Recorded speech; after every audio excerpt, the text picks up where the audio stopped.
So delighted to be joined in this latest issue of Tiger Talk with Danyon Hume, who's back for his second stint with Sheffield in 2025. And obviously it was a bit of a late call with the rest of the team already announced by that point, but a positive call from yourself. What were your thoughts when the phone rang?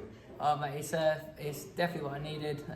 I'm just glad and grateful to be back in the top league and to be racing with world-class riders. So yeah, I'm looking forward to get going.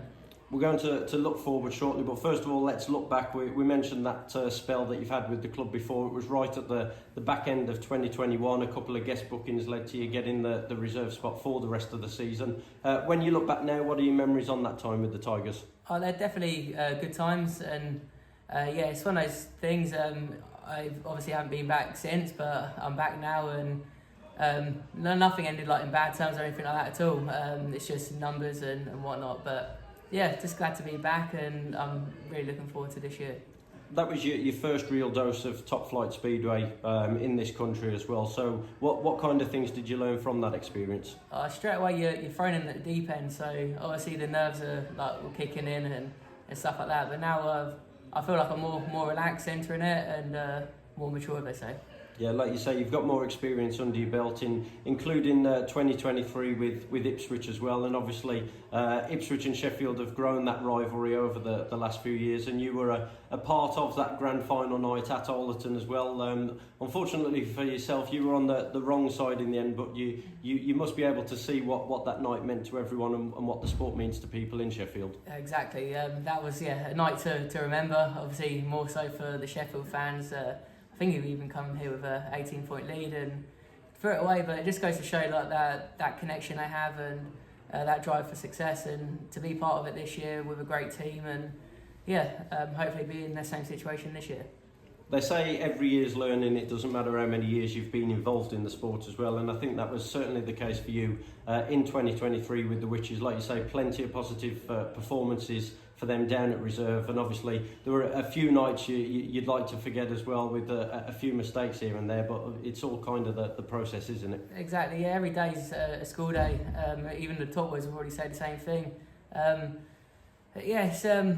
With being at Ipswich and stuff, with riding alongside with Jason and Emil, I was like a bit of a sponge really, and soaked in their information and knowledge, and hopefully I can bring that to my riding now, and like I said before, the top league's where I want to be. Did you feel a bit hard done by to miss out on a team spot in the Row Motor Royal Premiership in 2024? I certainly did, yeah, especially after I thought I had overall a good year. I was hoping I'd be back racing in the top league, and last year I felt like I rode really well in the championship, but it was so stop-start, and at one point I think I had a 4.5 week break, which obviously everyone else is still riding, and when we come back after that break, their bike like mentally race ready. So this year I won't have that. I'll be on the bike a lot more, and should be a lot more consistent. You've touched upon the Cab Direct Championship there, and obviously the switch to Berwick. It's something that really worked out for you at that level, isn't it? Oh, definitely. It's I kind of went to Berwick. Like, it's a track that I've never been overly confident on, and I wanted to go there to conquer the track. And after a few meetings, I then developed the setup around there and bits like that. And now we absolutely love it around there, and I think it's a massive home track advantage riding for them. And it was a big boost for you to have that deal wrapped up so early as well. It meant you could plan for the winter and plan for 2025 extremely early. But in more recent news as well, being named as their captain as well, which must be a real privilege. Was it a surprise perhaps? It was a surprise. But when I got asked, he said you can either be captain, yes or no, and it was 100%. I feel like I'd like that responsibility, and to be able to get the team going, and so I'm quite a jolly person as it is, and I've kind of worked out. I've rode with a number of people in the team before, and what motivates them. So hopefully I can keep the team together and remain positive. Do you think it's also an extra role, an extra responsibility that could help you develop even further in 2025? Yeah, I do. I did actually think that myself. Having that responsibility, you're the face of the club, and I don't know what to say to that really, but I'm just glad to be captain. And it will kind of be exactly the opposite when you turn up at Sheffield, like you say, a leader and a captain in the championship. at Premiership, you're coming back into top flight racing with some genuine world class stars surrounding you as well. Yeah, exactly. And a few of them, like Ty, I've never rode with Ty before. He's a character, and I'm like looking forward to being in that environment and riding with these sort of guys, because where they've been and where they are is where I want to be myself. So if they can like almost help me along the way, yeah, I'll be grateful. And you've already mentioned the likes of Emil Seifutinov and Jason Dorr when you were at Ipswich. And you look around the camp once again, Jack Holder, Chris Holder, Ty Wolfen, and even someone like Josh Pickering, that there's going to be plenty you can absorb from those characters. 100%. They've got the knowledge, that they've been there and still doing it, and they're on the top of their game. So there's no reason I can't learn off them. And yeah, if I could be the rider they are, I'll be more than happy. When you look at the team as well, we've mentioned those names as the top four. It's kind of split when you look at it on paper. The top four and the three Brits with yourself, Anders and Leon Flint as well. So do you think for you three as well, it's just about plugging away, chipping away and keeping at it? 100%. All three of us, we've not been like at the top and on our way back down. We're all like hungry to get to the top. So we all potentially could put points on our average. And yeah, I think it's a very good team they've put together, and yeah, a good mixture. And Sheffield as a club as a whole, and obviously having Simon Stead as team manager, is this the sort of environment, the sort of club you feel you can take the necessary steps in the right direction? 100%, especially with Simon being a rider himself. He knows what to do. He knows like the drill, and yeah, like I've rode underneath him before, and yeah, I really do rate him as a team manager.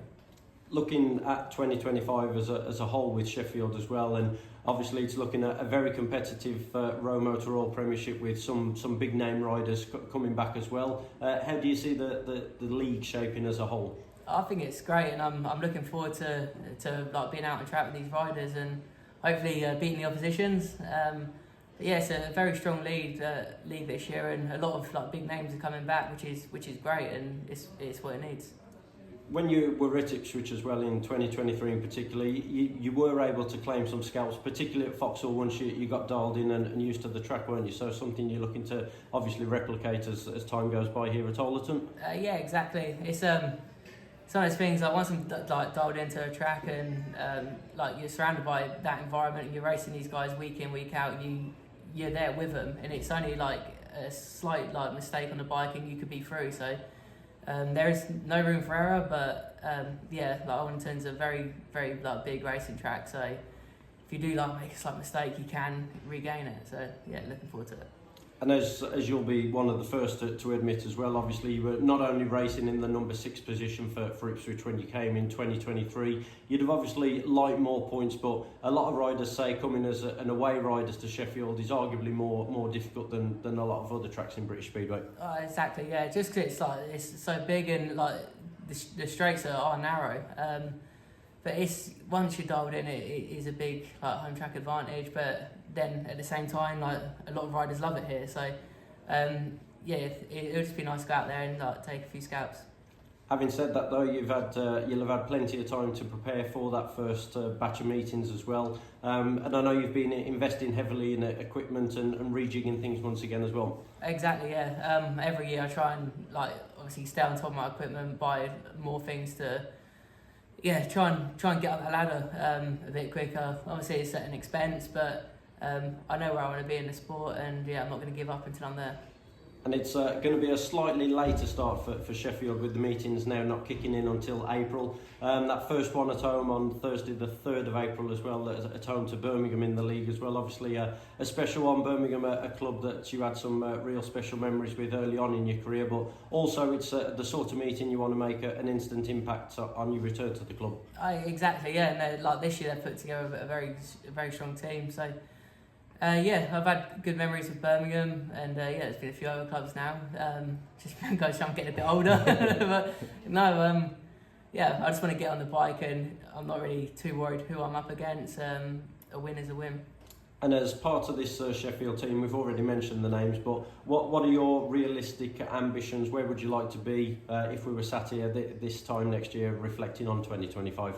Obviously, I like to put points on my average. That's obviously a positive because you had a good season. And and I'd say between me, Leon, and Anders, the averages in our riding capability is pretty similar. So I'd love to try and break through into the main body of the team. So that's going to be my aim for this year. Well, Danyon, it's been great to speak to you, and we look forward to seeing you on track at Ollerton in April. Cheers, mate. Thank you very much. Looking forward to it.